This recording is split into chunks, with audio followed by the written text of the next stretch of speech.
우리는 잘 사는 법은 배우려 하지만 잘 떠나는 법은 거의 배우지 않습니다. 16세기 프랑스 미셸 드 몽테뉴가 살았던 시대는 죽음이 결코 낯선 것이 아니었습니다. 종교 전쟁의 폭력이 거리를 피로 물들이고 패스트가 주기적으로 마을을 휩쓸었으며 의학의 한계로 인해 사소한 질병도 생명을 앗아갔습니다. 몽테뉴 자신도 6명의 자녀 중 5명을 어린 나이에 잃었고 가장 친한 친구 에티엔 드 라 보에시를 30대의 병으로 보내야 했습니다. 이러한 시대적 배경 속에서 죽음은 추상적 개념이 아닌 구체적 현실이었습니다. 귀족이든 평민이든 젊은이든 노인이든 누구도 죽음으로부터 안전하지 않았습니다. 그러나 역설적이게도 사람들은 죽음을 금기시하고 회피했습니다. 교회는 죽음 이후의 심판과 지옥의 공포를 강조했고 사람들은 죽음을 두려움과 공포의 대상으로만 바라보았습니다. 몽테뉴는 이러한 모순을 예리하게 포착했습니다. 죽음이 이토록 가까이 있으면서도 우리는 죽음에 대해 생각하기를 거부합니다. 우리는 성공하는 법, 부를 축적하는 법, 명예를 얻는 법은 열심히 배우지만 정작 누구도 피할 수 없는 죽음을 맞이하는 법은 배우지 않습니다. 그는 에세이에서 이렇게 썼습니다. 사람들은 삶을 준비하는 데는 온 힘을 쏟지만 죽음을 준비하는 데는 아무런 관심도 기울이지 않는다. 몽테뉴의 죽음에 대한 관점은 당시로서는 매우 혁명적이었습니다. 그는 죽음을 삶의 반대편에 있는 두려운 적이 아니라 삶의 자연스러운 일부로 보았습니다. 철학한다는 것은 죽는 법을 배우는 것이다 라는 그의 유명한 말은 죽음을 회피하거나 부정하는 것이 아니라 죽음을 직시하고 이해함으로써 더 나은 삶을 살 수 있다는 의미였습니다. 그는 자신이 직접 겪은 낙마 사고를 통해 죽음에 대한 생각을 바꾸었습니다. 말에서 떨어져 의식을 잃었던 그 순간 몽테뉴는 죽음이 고통스럽거나 두려운 것이 아니라 오히려 평화로울 수 있다는 것을 경험했습니다. 그는 의식이 희미해지면서 느꼈던 이상한 평온함에 대해 상세히 기록했습니다. 이 경험은 그에게 죽음에 대한 막연한 공포가 실제 죽음보다 훨씬 더 괴롭다는 깨달음을 주었습니다. 몽테뉴는 죽음을 자연의 섭리로 받아들였습니다. 나무가 잎을 떨구고 꽃이 지고 계절이 바뀌듯이 죽음 역시 자연의 한 과정입니다. 그는 자연이 우리에게 준 가장 큰 선물은 죽음을 자연스럽고 불가피한 것으로 만들어준 것이라고 말했습니다. 동물들을 보십시오. 그들은 죽음을 두려워하지 않고 본능에 따라 살다가 조용히 떠납니다. 왜 인간만이 이성이라는 이름으로 죽음을 복잡하게 만들고 공포에 떨어야 하는가? 더 나아가 그는 죽음을 생각하는 것이 삶을 더 풍요롭게 만든다고 주장했습니다.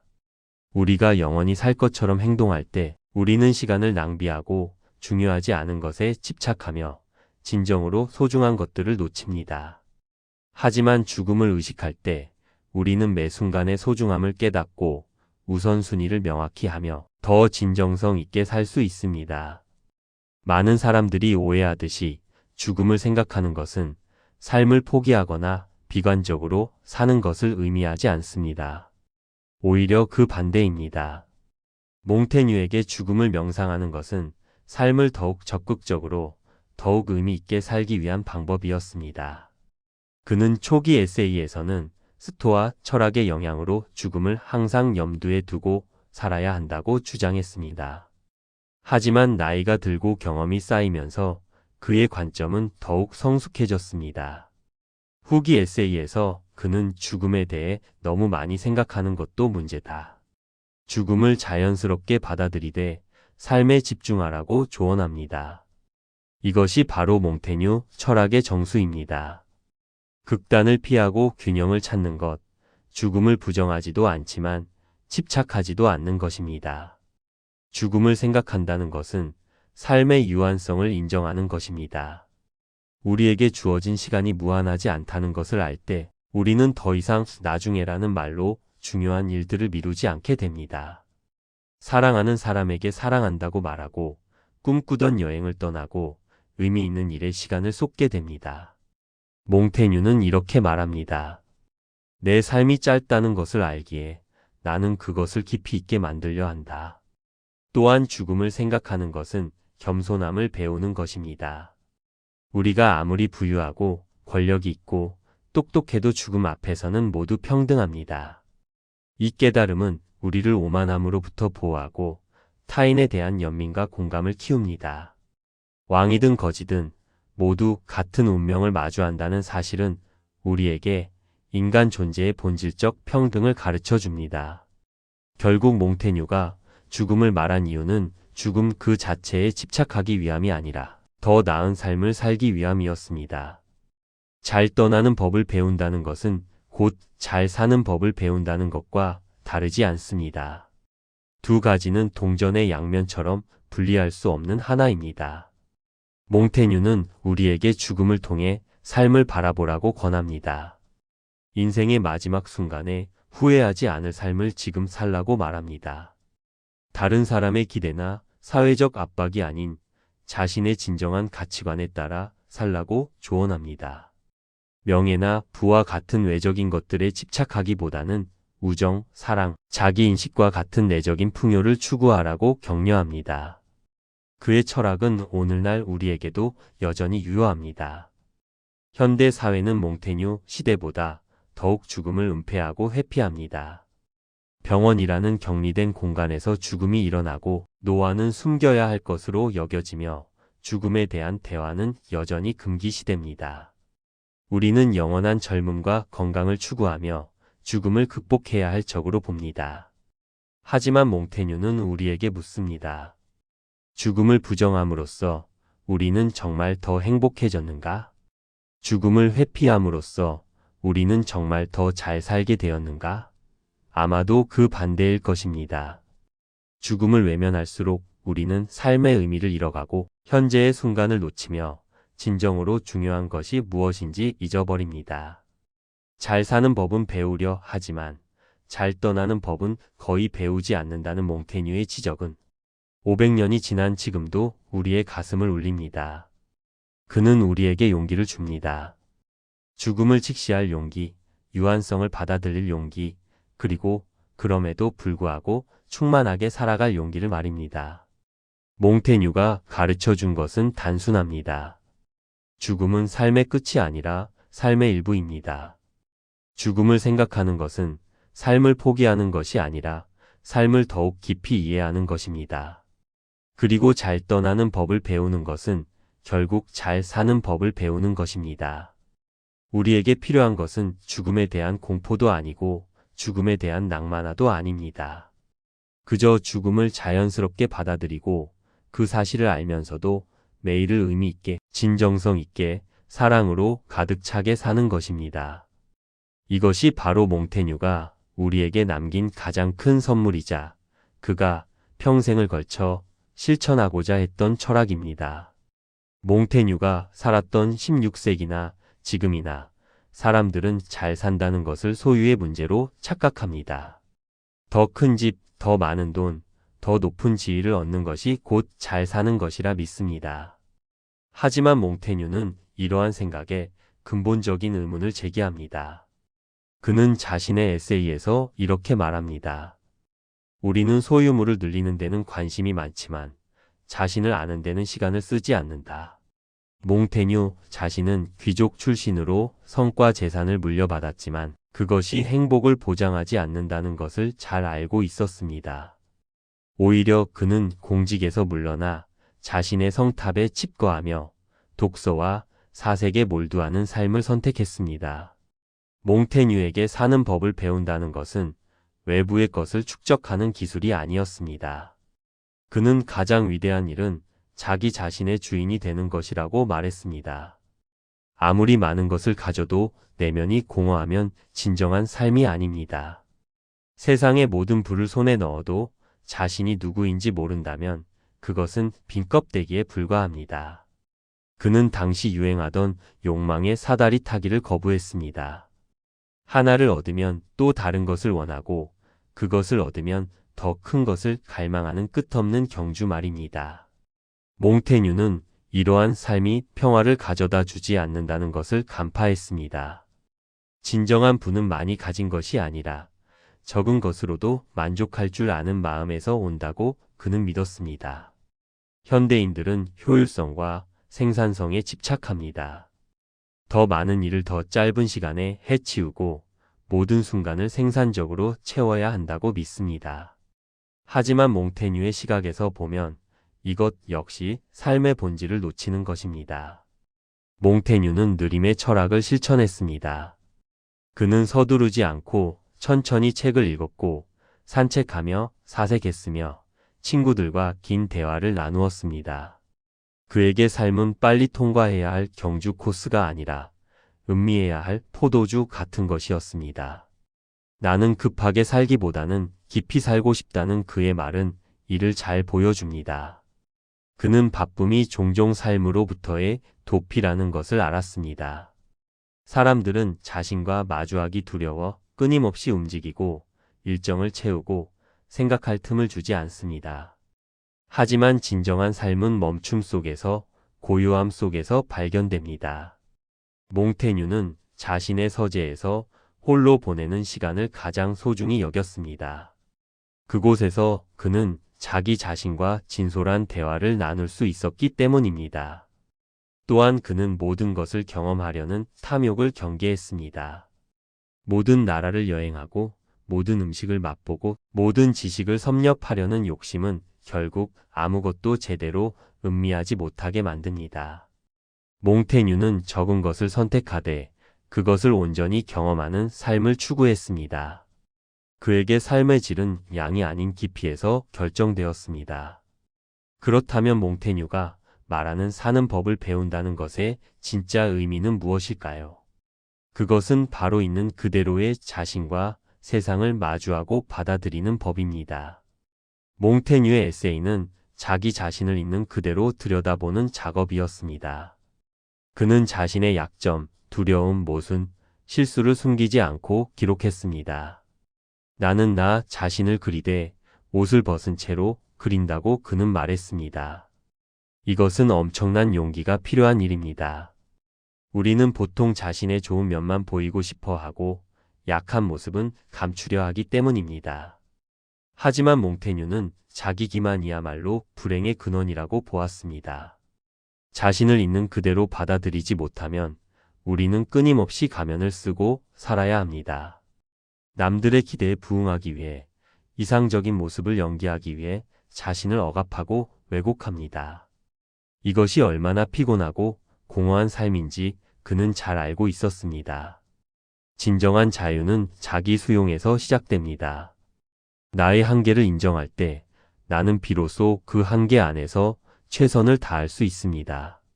나의 불완전함을 받아들일 때 나는 완벽해지려는 강박에서 벗어날 수 있습니다. 몽테뉴는 나는 보통 사람이다. 그리고 그것으로 충분하다고 말할 수 있었습니다. 또한 그는 세상의 불확실성과 변화무쌍함을 받아들였습니다. 우리는 통제할 수 없는 것들을 통제하려고 애쓰며 고통받습니다. 몽테뉴는 내가 확실히 아는 것은 내가 아무것도 확실히 알 수 없다는 것이라는 역설적 지혜를 깨달았습니다. 이 겸손한 인식이 그를 독단과 편견에서 자유롭게 만들었습니다. 사는 법을 배운다는 것은 결국 있는 그대로의 삶과 화해하는 것입니다. 더 나은 조건을 기다리며 현재를 유보하지 않고 지금 이 순간을 온전히 사는 것입니다. 완벽한 삶을 꿈꾸며 불만족하지 않고 불완전한 삶 속에서도 의미와 기쁨을 발견하는 것입니다. 몽테뉴는 우리에게 말합니다. 더 많이 가지려 하지 말고 더 빨리 살려 하지 말라. 대신 지금 여기에 자신을 온전히 마주하라. 그것이 진정으로 사는 법을 배우는 시작이라고. 우리는 어릴 적부터 완성을 향해 달려가도록 교육받습니다. 완벽한 성적, 완벽한 이력서, 완벽한 커리어를 쌓아. 언젠가는 완성된 나에 도달할 수 있을 것이라는 환상을 품고 살아갑니다. 마치 인생이 하나의 프로젝트처럼 언젠가 최종 완료 버튼을 누를 수 있을 것처럼 말입니다. 16세기 몽테뉴가 살았던 시대에도 이러한 생각은 만연했습니다. 당시 르네상스 인본주의는 완벽한 인간이라는 이상을 추구했습니다. 레오나르도 다 빈치처럼 모든 분야에 능통하고 모든 덕목을 갖춘 완전한 인간이 되어야 한다는 압박이 존재했습니다. 종교는 종교대로 완전한 영혼의 구원을 강조했고 귀족 사회는 흠잡을 데 없는 명예를 요구했습니다. 하지만 몽테뉴는 이러한 완벽주의가 인간을 얼마나 불행하게 만드는지 예리하게 포착했습니다. 그는 30년 이상 자신의 에세이를 썼지만 단 한 번도 완성했다고 선언하지 않았습니다. 오히려 그는 계속해서 수정하고 덧붙이고 재고했습니다. 그가 세상을 떠나는 순간까지도 에세이는 완성되지 않은 채로 남아 있었습니다. 이것은 실패가 아니라 그의 철학적 선택이었습니다. 몽테뉴는 에세이에서 이렇게 고백합니다. 나는 완성된 작품을 만들지 않는다. 나는 나 자신을 그린다.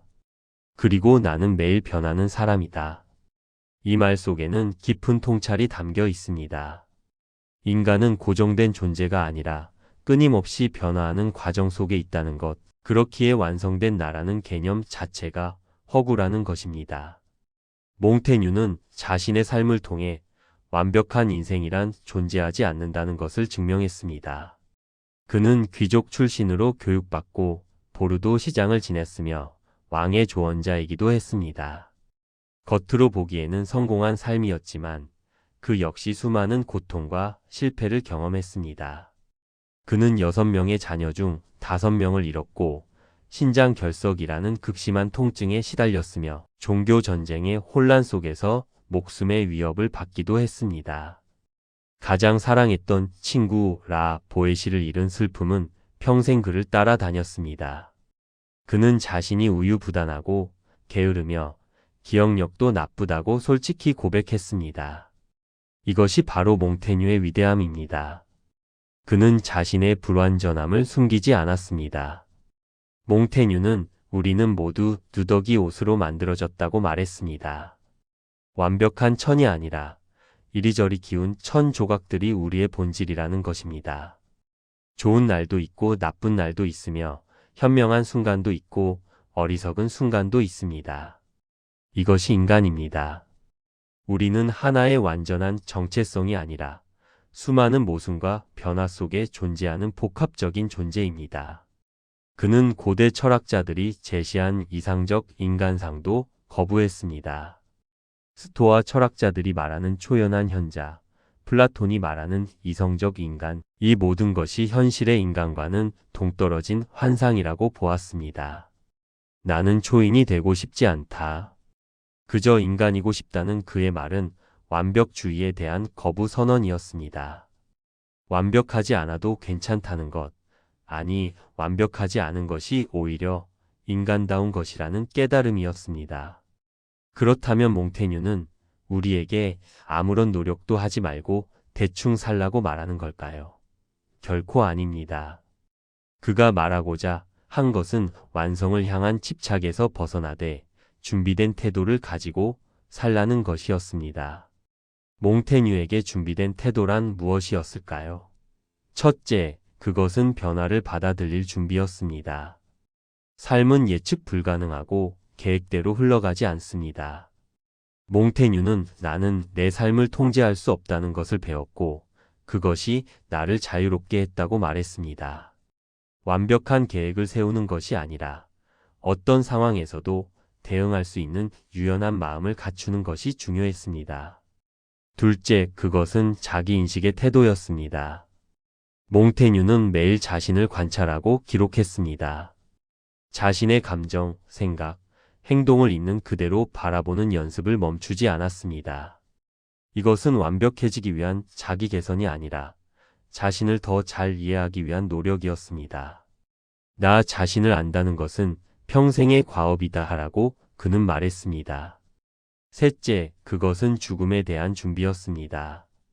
몽테뉴가 말하는 철학의 핵심은 죽는 법을 배우는 것이었습니다. 이것은 죽음을 두려워하거나 집착하는 것이 아니라 죽음이 언제든 올 수 있음을 인식하고 매 순간을 온전히 사는 태도를 의미했습니다. 준비된 태도란 삶을 완성하려는 것이 아니라 언제 끝나도 후회 없이 살아온 과정을 받아들일 수 있는 마음가짐이었습니다. 넷째, 그것은 겸손의 태도였습니다.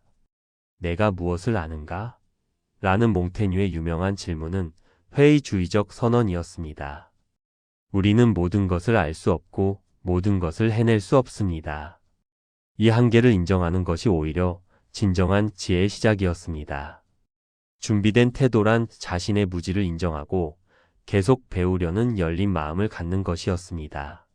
몽테뉴는 자신의 에세이를 50대에 출판했고 60세에 가까워지며 계속해서 보완했습니다.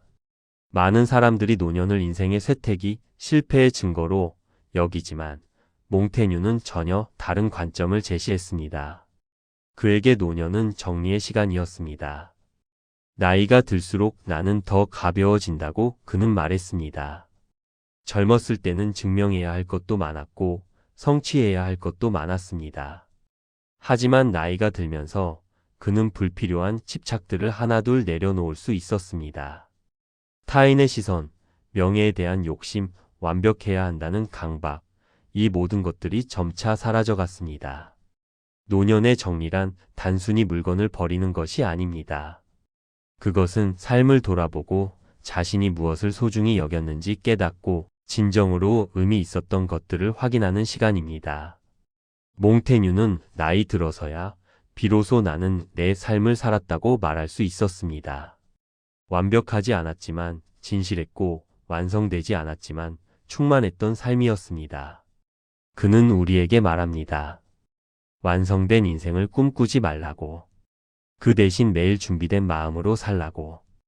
예상치 못한 일에 대처할 유연함, 자신을 솔직히 바라보는 용기, 죽음 앞에서도 평온할 수 있는 담담함, 그리고 모든 것을 알 수 없다는 겸손함을 갖추라고. 이것이 진정한 준비입니다. 노년에 이르러 우리는 깨닫게 됩니다. 인생은 완성하는 프로젝트가 아니라 살아내는 과정이었다는 것을. 그리고 그 과정 속에서 우리가 어떤 태도로 살았는지가 중요했다는 것을. 몽테뉴의 삶과 글은 미완으로 남았지만 그의 준비된 태도는 500년이 지난 지금까지도 우리에게 깊은 울림을 줍니다. 그것이야말로 진정한 유산입니다. 우리는 매일 아침 눈을 뜰 때마다 무언가를 기대하며 하루를 시작합니다. 오늘은 좋은 소식이 올 것이다. 이번 프로젝트는 성공할 것이다. 내년에는 더 나아질 것이다. 기대는 희망처럼 보이지만 몽테뉴의 예리한 시선으로 들여다보면 그것은 미래에 대한 집착의 다른 이름입니다. 16세기 몽테뉴가 살았던 시대에도 사람들은 기대로 가득 차 있었습니다. 농부들은 풍년을 기대했고 상인들은 이윤을 기대했으며 귀족들은 왕의 총애를 기대했습니다.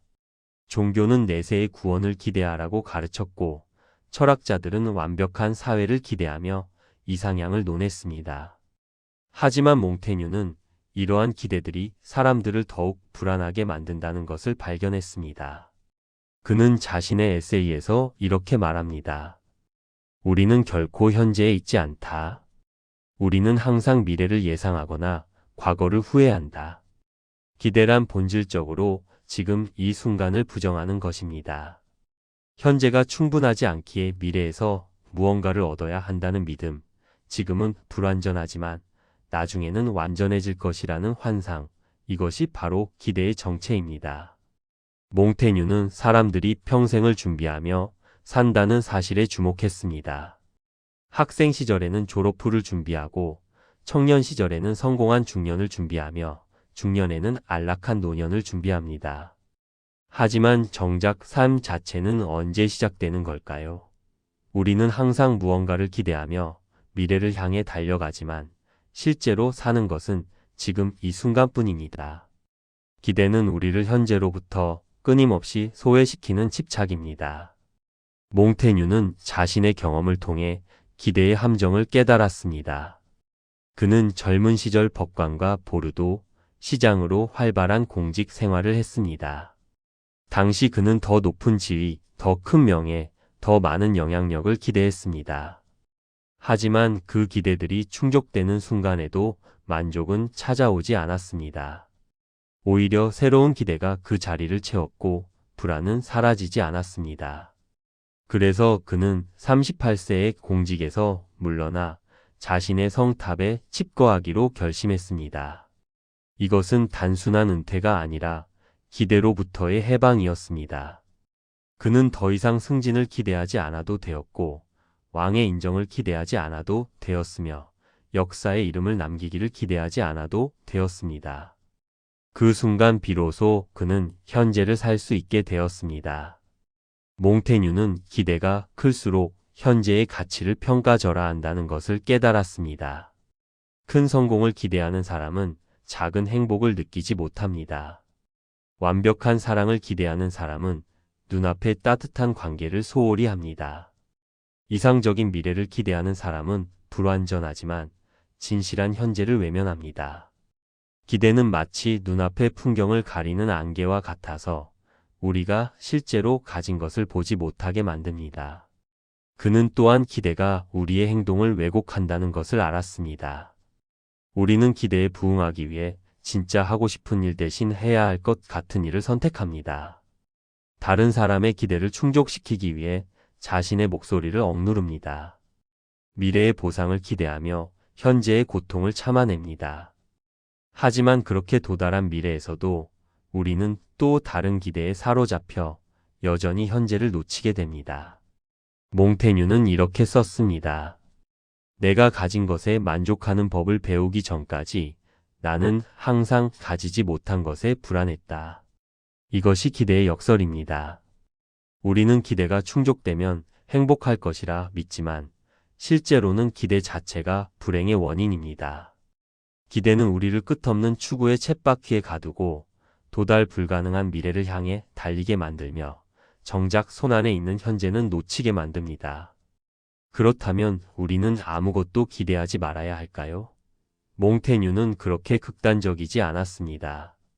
그가 제시한 것은 기대를 완전히 버리는 것이 아니라 기대를 낮추는 용기였습니다.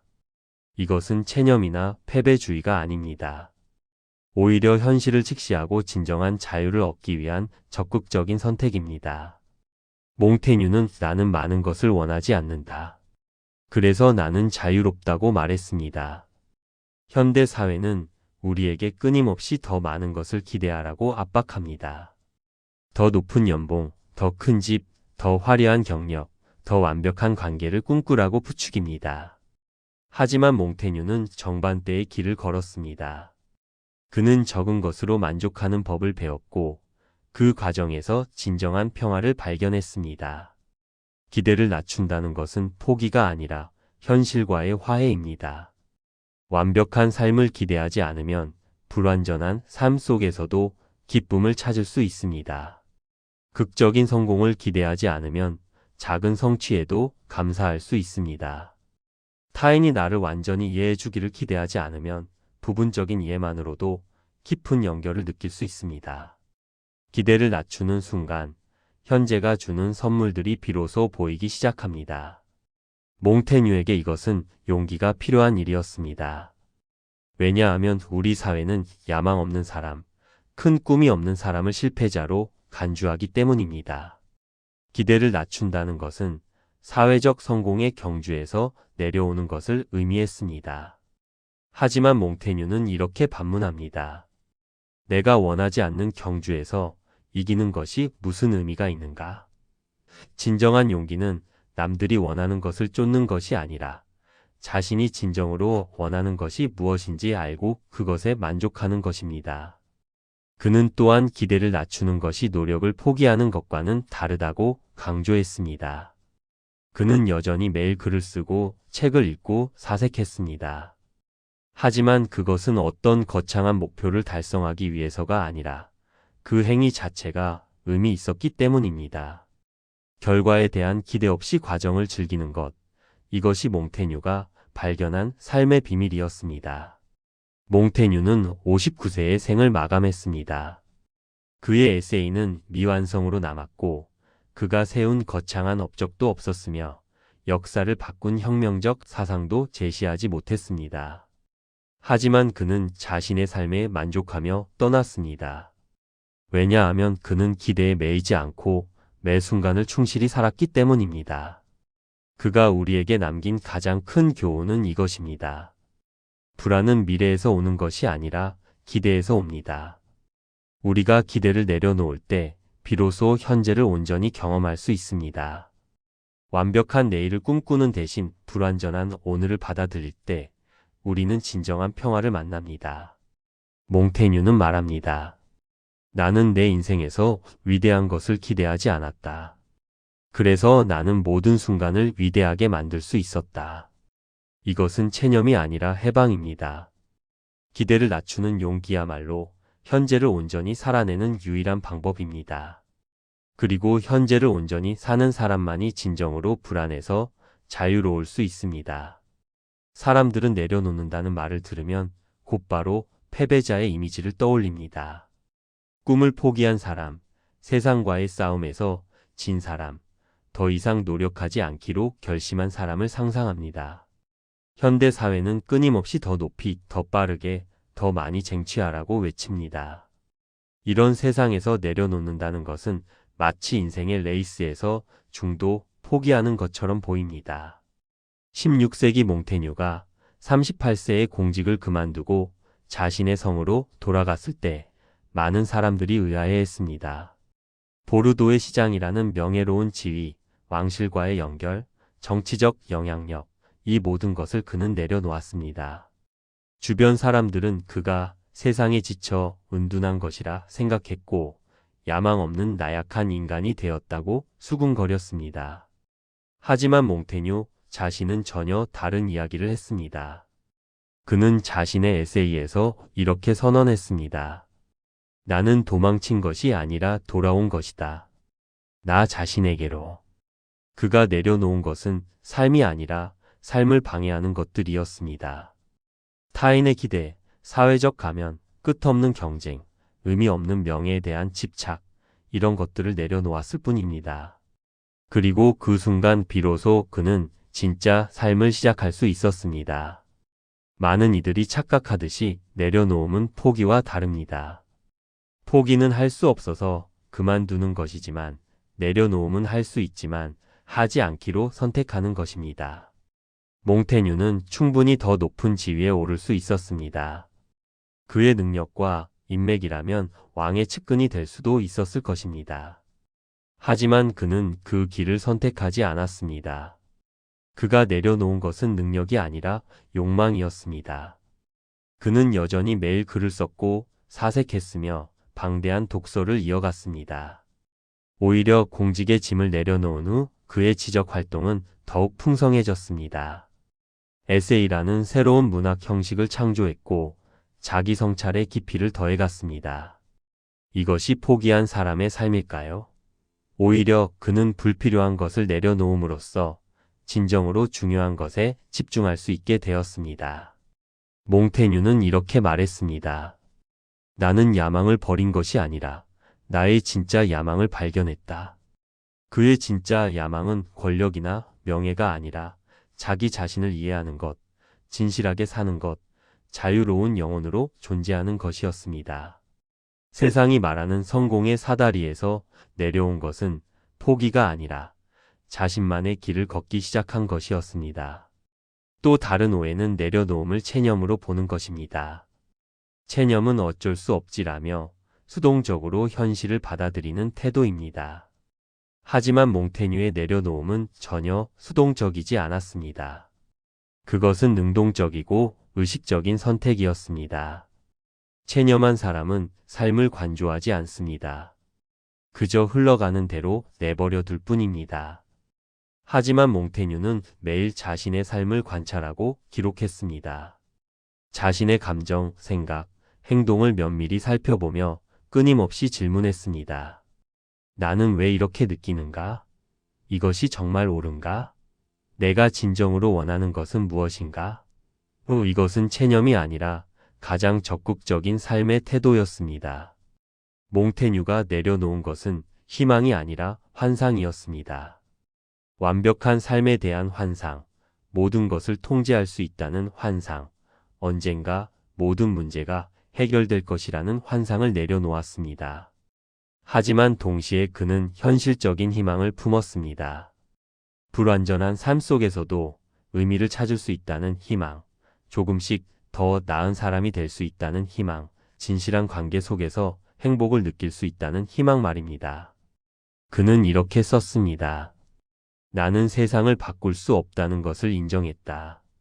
하지만 그것이 나를 무기력하게 만들지 않았다. 오히려 나는 내가 바꿀 수 있는 것, 즉 나 자신에게 집중할 수 있게 되었다. 이것이야말로 체념과 내려놓음의 결정적 차이입니다. 체념은 아무것도 할 수 없다고 믿지만 내려놓음은 할 수 있는 것과 할 수 없는 것을 구분하는 지혜입니다. 결국 몽테뉴에게 내려놓음이란 삶을 더 정확히 보는 태도였습니다. 그것은 현실을 왜곡하는 욕망의 렌즈를 벗어던지고 있는 그대로의 삶을 직시하는 용기였습니다.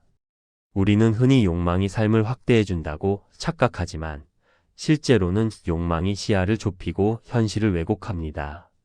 더 많은 것을 원할수록 우리는 이미 가진 것을 보지 못하게 됩니다.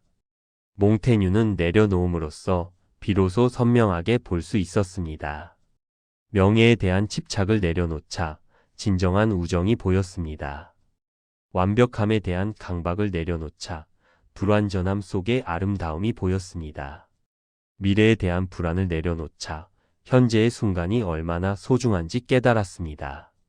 통제하려는 욕구를 내려놓자 삶의 자연스러운 흐름이 보였습니다. 그는 우리에게 말합니다. 내려놓는다는 것은 삶을 포기하는 것이 아니라 삶을 더욱 충만하게 사는 방법이라고. 체념하는 것이 아니라 오히려 더 능동적으로 선택하는 것이라고. 그리고 그 선택의 출발점은 바로 삶을 정확히 보는 것, 환상이 아닌 현실을 마주하는 용기라고 말입니다. 몽테뉴의 삶은 내려놓음의 힘을 증명합니다. 그는 세상이 말하는 성공의 많은 것들을 내려놓았지만 그 대신 자유, 평화, 진실성, 그리고 깊은 자기 이해를 얻었습니다. 그의 에세이는 500년이 지난 지금까지도 수많은 사람들에게 위로와 지혜를 주고 있습니다. 이것이 진정한 내려놓음의 결과입니다. 세상이 중요하다고 말하는 것들을 놓아줄 때 우리는 비로소 진짜 중요한 것을 붙잡을 수 있습니다. 젊음은 행동의 시기입니다. 20대와 30대의 몽테뉴는 끊임없이 움직였습니다. 법관으로 일했고 보르도 시장이 되었으며 종교 전쟁의 중재자로 활동했습니다. 그는 말을 타고 여러 지역을 오가며 정치적 협상을 했고 왕실의 명을 받아 임무를 수행했습니다. 젊은 시절에 그에게 삶은 외부로 향한 에너지였고 세상과의 적극적인 상호작용이었습니다. 이것은 자연스러운 일입니다. 젊을 때 우리는 자신의 자리를 만들어야 하고 경험을 쌓아야 하며 세상이 어떻게 돌아가는지 배워야 합니다. 행동을 통해서만 우리는 자신의 능력을 시험하고 한계를 발견하며 성장할 수 있습니다. 몽테뉴 역시 젊은 시절에 활발한 행동이 없었다면 후에 깊은 성찰을 할 수 있는 재료 자체가 없었을 것입니다. 젊음의 행동은 세상을 바꾸려는 시도입니다. 우리는 불의를 보면 바로잡고 싶고 문제를 보면 해결하고 싶으며 더 나은 미래를 만들고 싶어 합니다. 이러한 열정과 추진력은 젊음의 특권이자 의무입니다. 몽테뉴는 후에 이렇게 회상했습니다. 젊은 시절 나는 세상을 내 뜻대로 만들 수 있다고 믿었다. 그리고 그 믿음 덕분에 많은 것을 해낼 수 있었다. 그러나 그는 동시에 행동만으로는 충분하지 않다는 것도 깨달았습니다. 그는 수많은 협상을 성사시켰지만 전쟁은 끝나지 않았습니다. 높은 지위에 올랐지만 권력이 공허함을 채워주지 못했습니다. 명예를 얻었지만 그것이 내면의 평화를 가져다 주지 않았습니다. 행동은 외부를 바꿀 수 있었지만 정작 자기 자신은 여전히 불안하고 혼란스러웠습니다. 그래서 38세에 그는 공직에서 물러나 자신의 성으로 돌아왔습니다. 몽테뉴의 진짜 삶은 은퇴 후에 시작되었습니다. 성탑의 서재에 홀로 앉아 그는 비로소 자신을 들여다보기 시작했습니다. 과거의 행동들을 되짚어보고 자신이 느꼈던 감정들을 음미하며 왜 그렇게 행동했는지 질문했습니다. 이것이 성찰의 시작이었습니다. 그는 점차 깨달았습니다. 젊었을 때는 행동으로 세상을 바꾸려 했지만 나이가 들어서는 이해를 통해 자신을 바꾸는 것이 더 중요하다는 것을 말입니다. 외부의 환경은 우리 통제 밖에 있지만 그것을 어떻게 받아들이고 해석하는가는 우리의 선택입니다. 같은 상황도 이해의 깊이에 따라 고통이 될 수도 배움이 될 수도 있습니다. 몽테뉴는 자신의 에세이를 통해 이렇게 말했습니다. 나이가 들수록 나는 더 적게 행동하지만 더 많이 이해한다. 그는 더 이상 세상을 바꾸려 애쓰지 않았습니다. 대신 세상이 왜 그러한지, 사람들이 왜 그렇게 행동하는지, 그리고 자신이 왜 특정한 방식으로 반응하는지를 이해하려 했습니다. 이러한 이해는 그에게 행동이 줄 수 없었던 평화를 가져다 주었습니다. 노년의 이해는 판단이 아니라 수용입니다. 젊었을 때 우리는 빨리 판단하고 결론 내리려 합니다. 옳고 그름을 명확히 구분하고 흑백 논리로 세상을 재단합니다. 하지만 나이가 들수록 세상은 생각보다 훨씬 복잡하고 모든 것에는 맥락이 있으며 절대적인 진리란 드물다는 것을 알게 됩니다. 몽테뉴는 이렇게 썼습니다. 나는 더 이상 정답을 찾지 않는다. 대신 나는 질문을 더 깊이 이해하려 한다. 이해는 또한 자기 자신에 대한 연민을 가능하게 합니다. 젊었을 때 저지른 실수들, 어리석었던 선택들, 후회스러운 순간들을 돌아볼 때 이제 그는 자신을 비난하지 않습니다. 대신 그때의 나는 왜 그렇게 할 수밖에 없었을까를 이해하려 합니다. 이러한 이해는 과거를 용서하게 하고 현재를 받아들이게 하며 미래를 더욱 지혜롭게 맞이하게 합니다. 몽테뉴에게 성찰은 단순한 회상이 아니었습니다. 그것은 마음의 균형을 찾는 작업이었습니다. 우리는 살아가면서 수많은 경험을 하고 감정을 느끼고 생각을 합니다. 하지만 그것들을 정리하지 않으면 우리 내면은 혼란스러운 창고처럼 어지럽게 쌓여갑니다. 성찰은 이 창고를 정리하는 일입니다. 그는 매일 자신의 생각과 감정을 글로 옮겼습니다. 오늘 나는 왜 화가 났을까? 이 두려움은 어디서 오는 것일까? 내가 진정으로 원하는 것은 무엇일까? 이런 질문들을 던지며 자신을 들여다보았습니다. 처음에는 혼란스러웠습니다. 모순된 생각들, 설명할 수 없는 감정들, 일관성 없는 행동들이 뒤섞여 있었기 때문입니다. 하지만 꾸준히 성찰하면서 점차 패턴이 보이기 시작했습니다. 몽테뉴는 자신이 겁이 많으면서도 용감하고 게으르면서도 부지런하며 사교적이면서도 고독을 사랑한다는 것을 알게 되었습니다. 그리고 이 모든 모순이 자신을 이루는 자연스러운 일부라는 것을 받아들였습니다. 나는 하나의 일관된 존재가 아니라 수많은 나들의 집합이다라고 그는 말했습니다. 이러한 자기 이해는 내면의 갈등을 줄였고 자기 수용을 가능하게 했습니다. 성찰은 또한 감정의 균형을 가져다 줍니다. 우리가 감정을 그냥 느끼기만 하면 그것은 우리를 압도합니다. 분노에 휩싸이고 슬픔에 잠기며 불안에 떨게 됩니다. 하지만 감정을 성찰하면 우리는 감정으로부터 한 걸음 물러날 수 있습니다. 나는 지금 화가 났다가 아니라 나는 지금 화를 느끼고 있다고 인식하게 됩니다. 이 미묘한 차이가 엄청난 자유를 가져다 줍니다. 몽테뉴는 성찰을 통해 자신의 감정 패턴을 알게 되었습니다. 어떤 상황에서 불안해지는지, 무엇이 그를 기쁘게 하는지, 어떤 사람들이 그의 에너지를 소진시키는지를 파악했습니다. 이러한 자기 지식은 그가 자신의 삶을 더 잘 설계할 수 있게 해주었습니다. 그는 자신에게 맞지 않는 환경을 피하고 자신을 행복하게 하는 것들을 선택할 수 있었습니다. 이것이 성찰이 가져다주는 실질적인 힘입니다. 몽테뉴는 59세에 세상을 떠났지만 그의 마지막 순간까지 성찰을 멈추지 않았습니다. 그는 죽음 앞에서도 자신의 상태를 관찰하고 기록했습니다. 이것은 집착이 아니라 끝까지 자신에게 정직하려는 노력이었습니다. 그리고 그 덕분에 그는 평온하게 생을 마감할 수 있었습니다. 그가 우리에게 남긴 교훈은 명확합니다. 젊을 때는 행동하며 살아도 좋지만 나이가 들수록 성찰의 시간을 가져야 한다는 것입니다. 행동은 우리에게 경험을 주지만 성찰은 그 경험을 지혜로 바꾸어 줍니다. 행동은 외부를 변화시키지만 성찰은 내면을 성숙시킵니다. 몽테뉴는 말합니다. 나이 드는 것을 두려워하지 말라. 오히려 성찰할 시간이 생긴다는 것에 감사하라.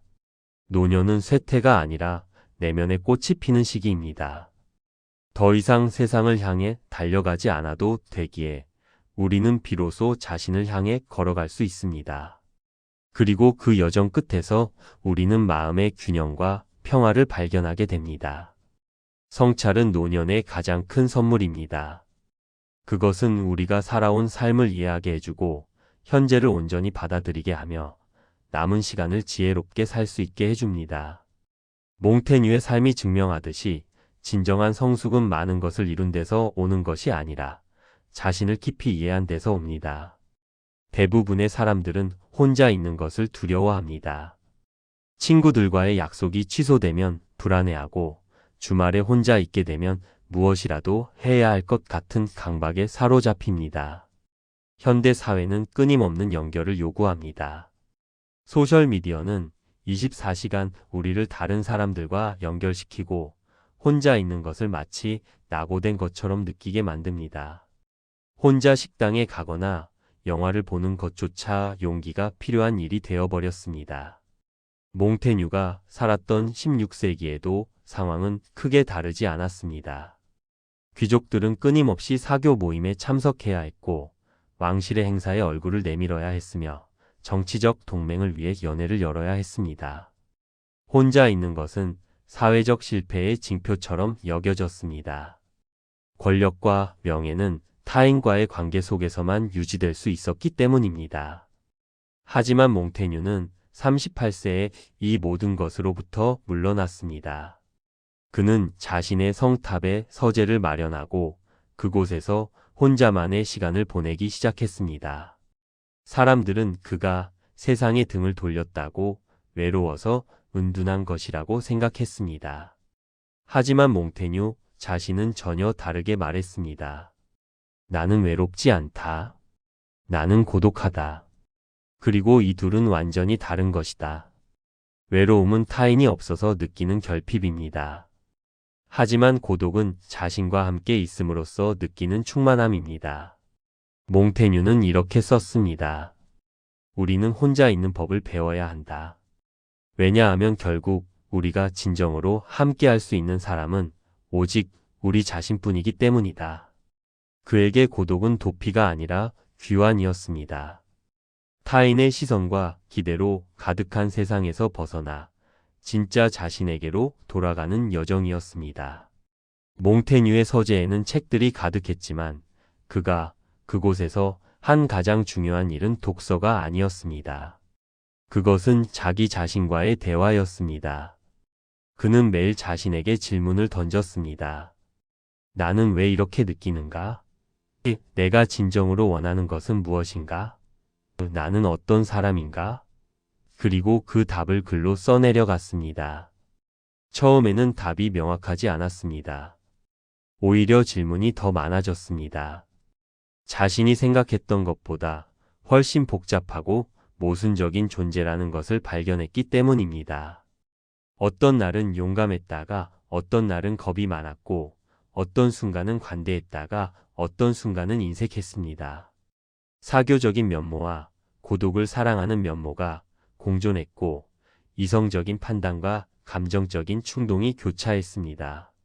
하지만 몽테뉴는 이 모순들을 하나의 일관된 정체성으로 통합하려 하지 않았습니다. 오히려 그는 나는 매일 다른 사람이다라고 인정했습니다. 그리고 그 다양한 자아들과 대화하기 시작했습니다. 어제의 나에게 질문하고 오늘의 나가 답하고 내일의 나를 상상했습니다. 이러한 내면의 대화는 그에게 엄청난 자유를 가져다 주었습니다. 그는 이렇게 썼습니다. 나는 나 자신과 대화할 때 가장 좋은 대화를 나눈다.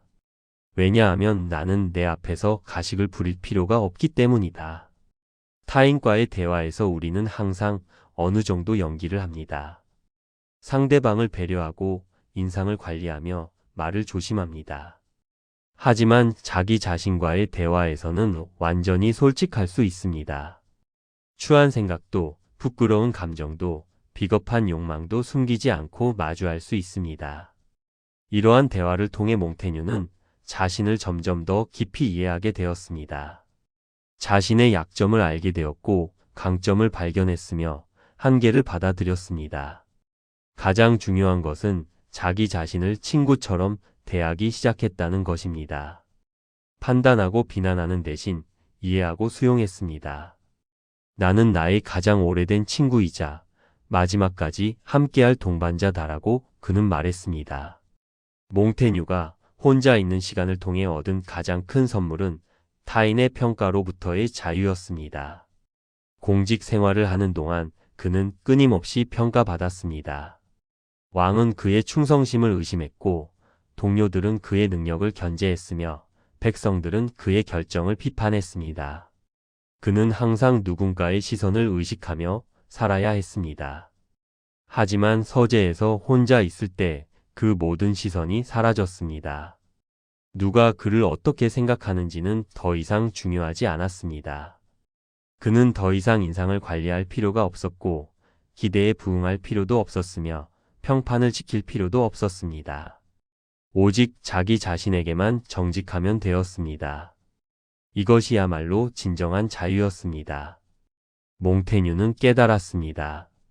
우리가 타인의 평가에 매달리는 이유는 자기 자신에 대한 확신이 없기 때문이라는 것을 말입니다. 내가 나를 모르기에 타인의 평가로 나를 정의하려 합니다. 사람들이 나를 똑똑하다고 하면 나는 똑똑한 사람이 되고 무능하다고 하면 무능한 사람이 됩니다. 타인의 말 한마디에 기뻐하고 상처받는 이유는 내 안에 단단한 중심이 없기 때문입니다. 하지만 혼자 있는 시간을 통해 자기 자신을 알게 되면 타인의 평가는 더 이상 절대적인 힘을 갖지 못합니다. 물론 타인의 의견을 듣고 참고할 수 있지만 그것이 나를 규정하지는 않습니다.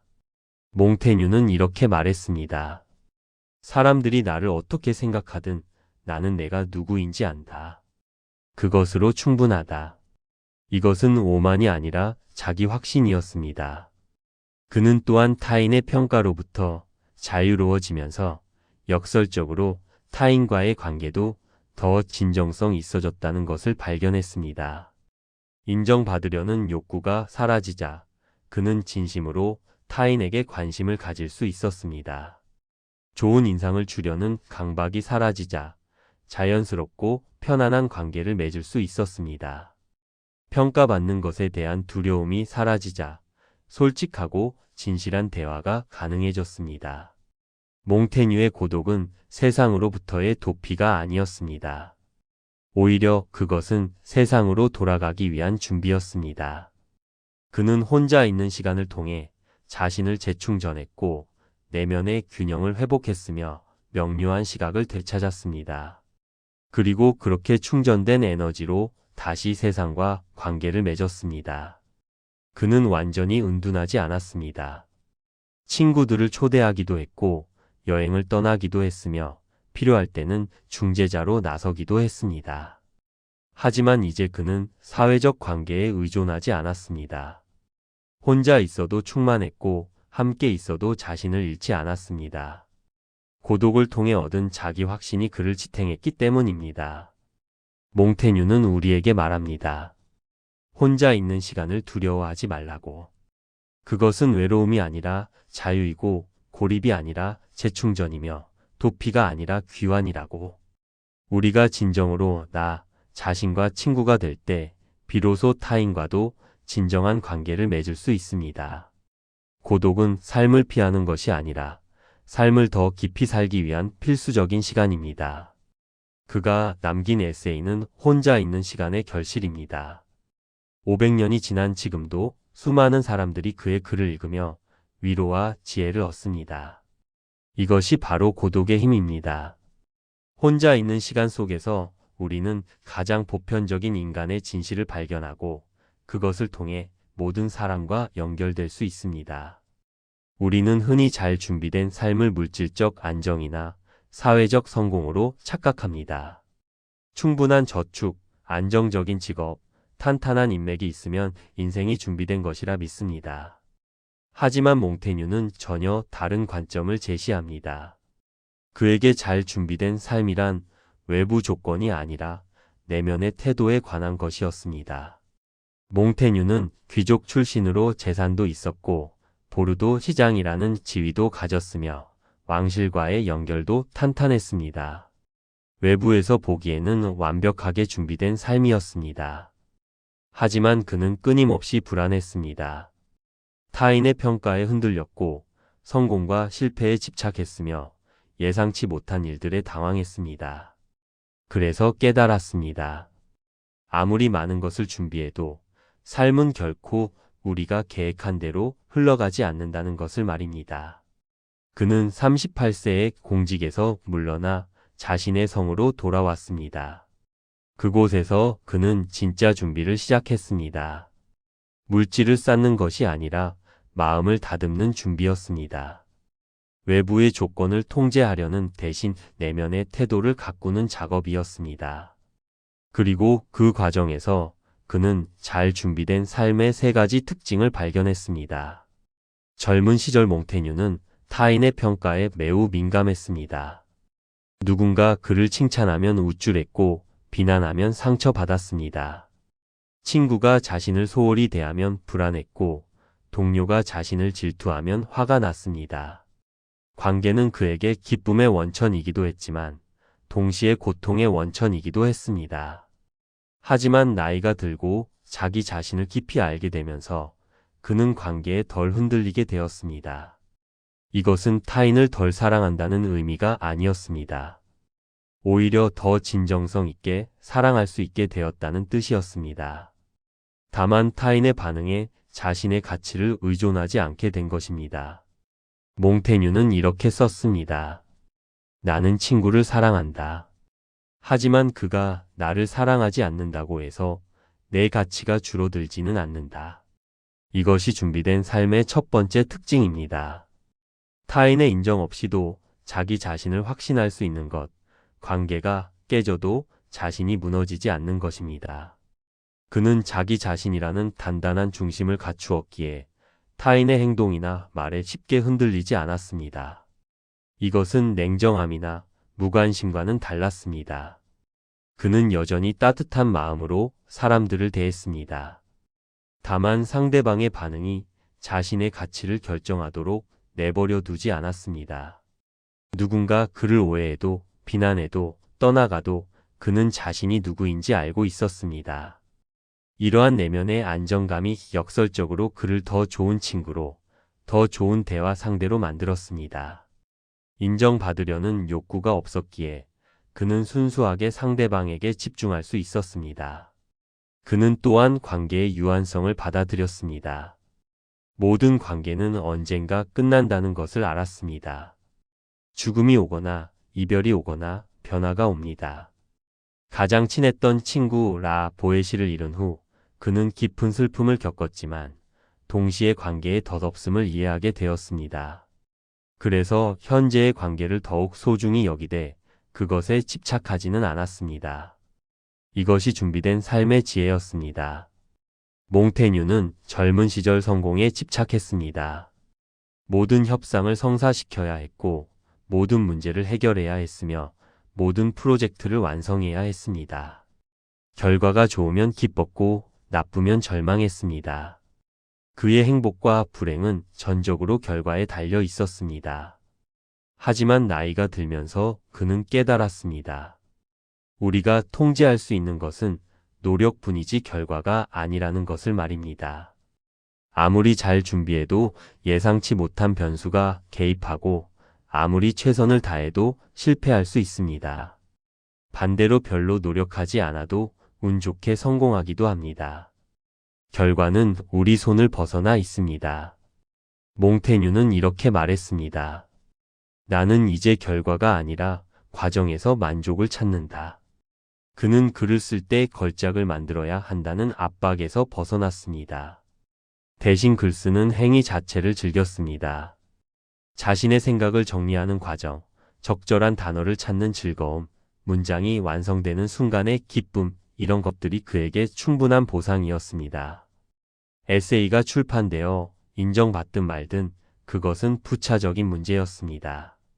이러한 태도는 그를 훨씬 자유롭게 만들었습니다. 실패에 대한 두려움이 사라지자 그는 더 대담하게 실험할 수 있었습니다. 성공에 대한 집착이 사라지자 그는 더 진정성 있게 자신을 표현할 수 있었습니다. 역설적이게도 결과에 덜 집착하자 더 좋은 결과가 따라왔습니다. 그의 에세이는 완벽을 추구하지 않았기에 오히려 더 진솔하고 매력적이었습니다. 몽테뉴는 또한 결과를 평가하는 기준이 매우 주관적이고 변덕스럽다는 것을 알았습니다. 어제는 실패로 보였던 것이 오늘은 배움의 기회로 보이고 오늘의 성공이 내일은 무의미해질 수 있습니다. 그래서 그는 외부의 평가보다는 자신의 내적 만족을 기준으로 삼았습니다. 내가 최선을 다했는가? 가 그에게 중요한 질문이었지 결과가 좋았는가? 가 아니었습니다. 몽테뉴가 발견한 잘 준비된 삶의 마지막 특징은 하루를 있는 그대로 받아들이는 것이었습니다. 그는 더 이상 모든 날이 완벽하기를 기대하지 않았습니다. 좋은 날도 있고 나쁜 날도 있으며 생산적인 날도 있고 게으른 날도 있다는 것을 받아들였습니다. 그리고 그 모든 날들이 삶의 일부라는 것을 이해했습니다. 그는 이렇게 썼습니다. 나는 더 이상 매일을 계획대로 살려고 하지 않는다. 대신 매일이 나에게 무엇을 가져다 주는지 관찰한다. 아침에 일어났을 때 몸이 아프면 그날은 쉬는 날로 받아들였습니다. 갑자기 영감이 떠오르면 계획을 바꾸고 글을 썼습니다. 친구가 예고 없이 방문하면 환영했습니다. 그는 삶의 흐름에 저항하지 않고 따라갔습니다. 이것은 무기력이나 수동성이 아니었습니다. 오히려 유연성과 지혜였습니다. 그는 통제할 수 없는 것을 통제하려는 헛된 노력을 포기하고 대신 주어진 상황 안에서 최선을 다하는 법을 배웠습니다. 비가 오면 산책 대신 독서를 하고 손님이 오면 지필 대신 대화를 나누었습니다. 그는 저항하지 않고 적응했습니다. 몽테뉴는 마지막으로 이렇게 말합니다. 잘 준비된 삶이란 모든 상황에 대비하는 것이 아니라 어떤 상황도 받아들일 수 있는 마음을 갖는 것이다. 관계가 끝나도 계획이 틀어져도 실패해도 우리는 흔들리지 않고 다시 일어설 수 있습니다. 왜냐하면 우리는 외부의 것들이 아니라 내면의 평화에 기반을 두고 있기 때문입니다. 그의 삶은 이러한 준비의 결실이었습니다. 병으로 고통받을 때도 전쟁의 혼란 속에서도 그는 평온을 잃지 않았습니다. 59세의 생을 마감할 때도 그는 담담히 죽음을 맞이했습니다. 이것이 바로 잘 준비된 삶입니다. 흔들리지 않는 중심을 가진 삶, 집착하지 않고 자유로운 삶, 있는 그대로를 받아들이는 평화로운 삶입니다. 대부분의 사람들은 죽음을 생각하면 삶이 무겁고 우울해질 것이라 예상합니다. 하지만 몽테뉴는 정반대의 경험을 했습니다. 죽음을 자주 생각할수록 그의 삶은 점점 더 가벼워졌습니다. 이것은 모순처럼 보이지만 그에게는 명확한 논리가 있었습니다. 몽테뉴는 젊은 시절 많은 것에 집착했습니다. 명예, 재산, 지위, 타인의 인정, 이런 것들을 붙잡기 위해 안간힘을 썼습니다. 그것들을 잃을까 봐 두려워했고 더 많이 가지기 위해 경쟁했습니다. 그의 손은 항상 무언가를 움켜쥐고 있었고 그의 마음은 항상 긴장해 있었습니다. 이것이 그를 무겁게 만들었습니다. 하지만 그는 자신의 낙마 사고를 계기로 죽음을 가까이에서 경험했습니다. 의식을 잃어가는 순간 그는 이상한 평온함을 느꼈습니다. 그리고 깨달았습니다. 내가 그토록 집착했던 것들이 죽음 앞에서는 아무런 의미가 없다는 것을 말입니다. 시장 직함도 재산도, 명예도 죽음 앞에서는 모두 무용지물이었습니다. 이 깨달음이 그를 자유롭게 만들었습니다. 몽테뉴는 이렇게 썼습니다. 죽음을 생각하는 것은 나를 가볍게 한다. 왜냐하면 끝이 있다는 것을 알면 무엇이 정말 중요한지 분명해지기 때문이다. 그는 점차 불필요한 집착들을 놓아주기 시작했습니다. 공직의 지위도, 사회적 명예도, 타인의 기대도 내려놓았습니다. 손을 펼치자 그의 삶은 놀라울 정도로 가벼워졌습니다. 죽음을 생각하자 몽테뉴에게 또 다른 변화가 일어났습니다. 타인과의 비교가 무의미해진 것입니다. 누가 더 높은 지위에 있는지, 누가 더 많은 재산을 가졌는지, 누가 더 유명한지 이런 것들이 갑자기 우스꽝스럽게 느껴졌습니다. 우리 모두 같은 종착지로 향하고 있는데 누가 더 빠른 마차를 타고 가는지가 무슨 의미가 있을까요? 그는 이렇게 말했습니다. 무덤 앞에서 우리는 모두 평등하다. 왕이든 거지든 천재든 바보든 모두 같은 흙으로 돌아간다. 이 인식은 그에게 깊은 겸손함을 가져다 주었습니다. 자신이 남들보다 우월하다는 오만함도 사라졌고 동시에 남들보다 열등하다는 열등감도 사라졌습니다. 우리는 그저 유한한 존재들이고 그것으로 충분했습니다. 비교가 사라지자 자연스럽게 분노도 줄어들었습니다. 젊은 시절 그는 자주 화를 냈습니다. 누군가 자신을 무시하면 화가 났고 불의를 보면 분노했으며 자신의 뜻대로 되지 않으면 좌절했습니다. 하지만 죽음을 생각하면서 그는 물었습니다. 이것이 내 인생의 마지막 순간이라면 나는 정말 이것에 화를 낼 것인가? 대부분의 경우 답은 아니오였습니다. 누군가의 무례함도, 예상치 못한 불편함도, 계획이 틀어진 것도 죽음 앞에서는 너무나 사소한 것들이었습니다. 몽테뉴는 깨달았습니다. 우리가 분노하는 이유는 삶이 영원할 것처럼 착각하기 때문이라는 것을 말입니다. 무한한 시간이 있다고 믿기에 작은 손해도 참을 수 없고 사소한 모욕도 용서할 수 없습니다. 하지만 시간이 유한하다는 것을 알면 분노에 에너지를 쓰는 것이 얼마나 아까운 낭비인지 깨닫게 됩니다. 그는 이렇게 썼습니다. 나는 더 이상 화를 오래 붙들고 있지 않는다. 삶이 너무 짧아서 분노의 시간을 낭비할 여유가 없다. 죽음을 생각하는 것이 그를 냉정하게 만든 것이 아니라 오히려 더 온화하고 관대하게 만들었습니다. 왜냐하면 모든 것이 지나가고 모든 것이 더섭다는 것을 알았기 때문입니다. 죽음을 생각하면서 몽테뉴에게 일어난 가장 놀라운 변화는 현재가 선명해진 것이었습니다.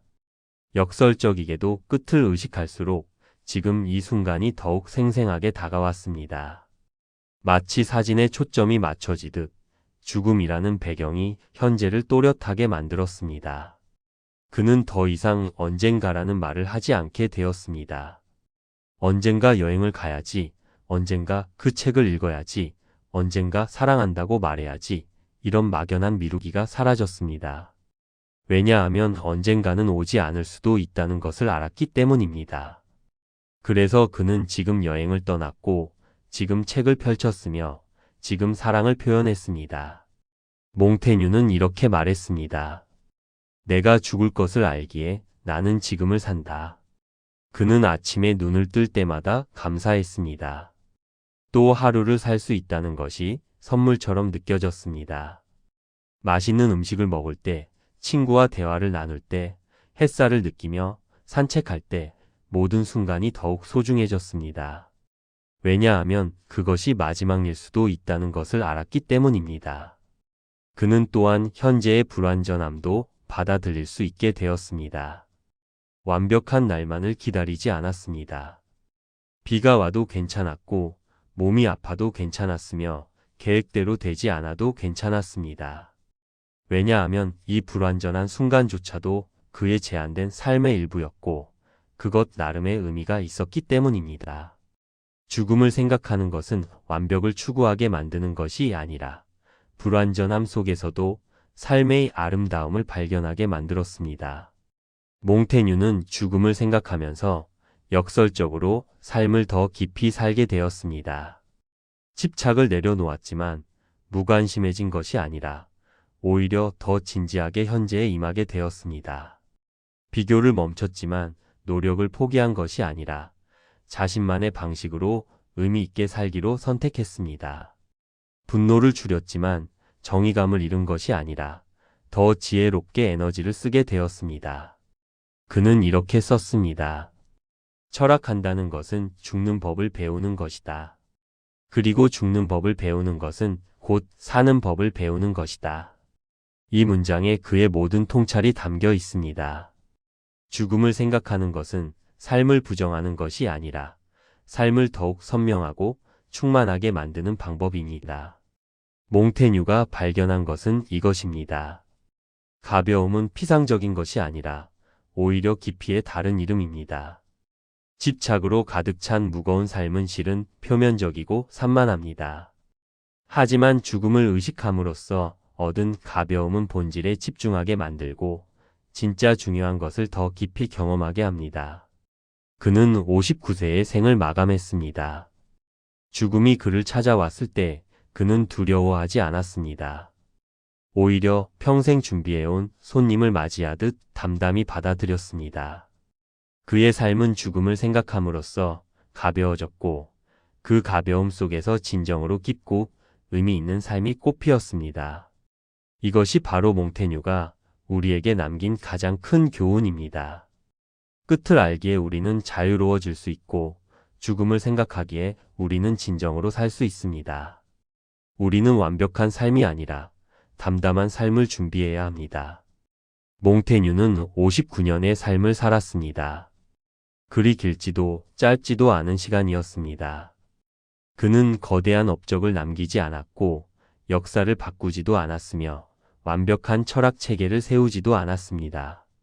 그저 자신의 성탑에서 홀로 앉아 글을 쓰고 생각하고 자신을 들여다보았을 뿐입니다.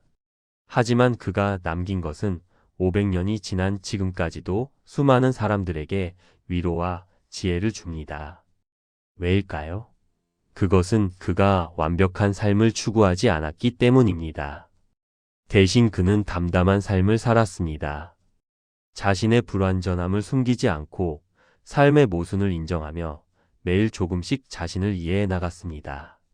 우리는 몽테뉴를 통해 배웠습니다. 죽음을 생각하는 것이 삶을 풍요롭게 만든다는 것을, 기대를 낮추는 것이 진짜 용기라는 것을, 내려놓는 것이 포기가 아니라 자유라는 것을, 혼자 있는 시간이 외로움이 아니라 재충전이라는 것을 말입니다. 그리고 무엇보다 삶의 목적은 완성이 아니라 준비라는 것을, 나이가 들수록 성찰이 중요하다는 것을 배웠습니다. 몽테뉴가 우리에게 남긴 가장 큰 선물은 이것입니다. 불완전한 삶도 충분히 아름답다는 것, 완벽하지 않아도 의미 있을 수 있다는 것입니다. 그는 자신의 약점을 부끄러워하지 않았고 실수를 인정하는 것을 두려워하지 않았으며 모순된 모습을 있는 그대로 받아들였습니다. 그래서 역설적으로 그의 글은 가장 솔직하고 가장 인간적이며 가장 보편적인 울림을 갖게 되었습니다. 성찰하며 산다는 것은 특별한 재능이 필요한 일이 아닙니다. 매일 잠시 멈춰 서서 자신에게 묻는 것입니다. 오늘 나는 어땠나? 내가 진정으로 원하는 것은 무엇인가? 나는 지금 진실하게 살고 있는가? 이런 질문들을 던지고 정직하게 답하려 노력하는 것입니다. 완벽한 삶은 환상입니다. 우리는 결코 모든 것을 성취할 수 없고 모든 문제를 해결할 수 없으며 모든 사람을 만족시킬 수 없습니다. 하지만 담담한 삶은 가능합니다. 좋은 날도 나쁜 날도 있는 그대로 받아들이고 성공도 실패도 담담히 맞이하며 타인의 평가에 흔들리지 않고 자신의 길을 걷는 삶말입니다. 몽테뉴는 우리에게 말합니다. 완벽해지려 애쓰지 말고 대신 진실해지라고. 모든 것을 가지려 하지 말고 가진 것에 감사하라고. 영원히 살 것처럼 욕심 부리지 말고 오늘을 마지막인 것처럼 살라고. 그리고 무엇보다 자기 자신을 알고 받아들이고 사랑하라고 말합니다. 우리의 삶도 몽테뉴처럼 미완으로 끝날 것입니다. 다 이루지 못한 꿈들, 해결하지 못한 문제들, 이해하지 못한 질문들이 남을 것입니다. 하지만 그것으로 충분합니다. 완성되지 않아도, 완벽하지 않아도 우리는 충분히 의미 있는 삶을 살 수 있습니다. 매일 조금씩 자신을 이해하고 조금씩 성장하며 조금씩 더 진실해지는 것, 그것이 바로 성찰하며 사는 삶입니다. 몽테뉴가 그랬듯이 우리도 담담하게 살아갈 수 있습니다. 흔들리지 않는 중심을 가지고 집착하지 않는 자유로움으로 있는 그대로를 받아들이는 평화로움으로 말입니다. 이것이 500년 전 한 프랑스 귀족이 우리에게 남긴 여전히 빛나는 지혜입니다. 몽테뉴의 지혜가 여러분의 삶의 작은 울림이 되기를 바라며 이 영상이 도움이 되셨다면 구독과 좋아요로 이어가 주세요.